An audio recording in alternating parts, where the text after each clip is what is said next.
అక్కడక్కడ కొంతమంది బీసీలు, అందరికన్నా మించి మా కులస్తులు, కాపువారు ఏమనుకున్నారంటే వాళ్ళు చిరంజీవి గారు ముఖ్యమంత్రి అవుతాడని చిరంజీవి గారు వెంట వెళ్ళారు. ఆయనకు 18 సీట్లు ఇచ్చారు.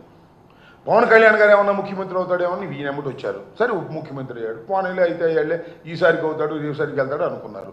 నేను అడుగుతా ఉన్నానయ్యా, ఇంకెవరు లేరా రాజకీయాల్లో? నిన్ను నమ్ముకుని ఎంతమంది కాపులే, నిన్ను నమ్ముకుని ఎంతమంది బీసీలే? ఆ పక్కనే కొంటాం రామకృష్ణ గారు ఉన్నాడు కదా, ఈ పక్కనేమో ఆయన తాడేపల్లిగూడెం బొలిశెట్టి శ్రీనివాస్ గారు ఉన్నారు కదా, వాళ్ళందరూ పోయి అన్న కావాల్సి వచ్చింది. ఏది నాకు అర్థం కాల. అంటే మీరు గమనించవలసింది ఏమిటంటే, నారా చంద్రబాబు నాయుడు గారు ఎలాగో పవన్ కళ్యాణ్ గారు కూడా అలాగే బంధుప్రీతికి అతీతం కాదు. చదువీరా అని విప్లవ శోకాలు చెప్పినటువంటి పవన్ కళ్యాణ్ గారు స్వార్థపూరితమైన రాజకీయాలు చేస్తున్నారు.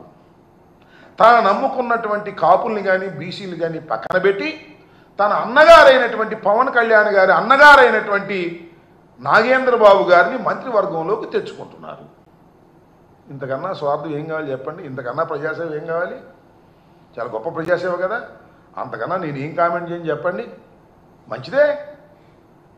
బాబు కొడుకులు అన్నాదమ్ములు ఆంధ్ర రాష్ట్రం, బాబు కొడుకులు అన్నాదమ్ముల ఆంధ్ర రాష్ట్రం.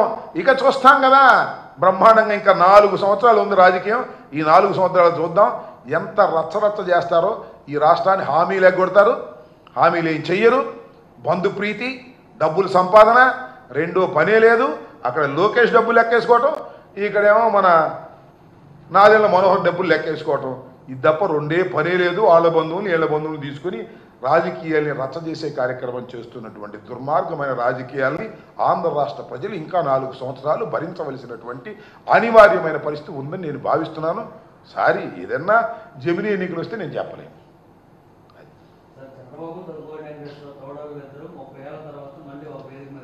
అంతే, రక్త సంబంధం అలాంటిది. ఆత్మీయ బంధం కొట్టుకున్నా ఎవరు గెలుస్తారనమాట.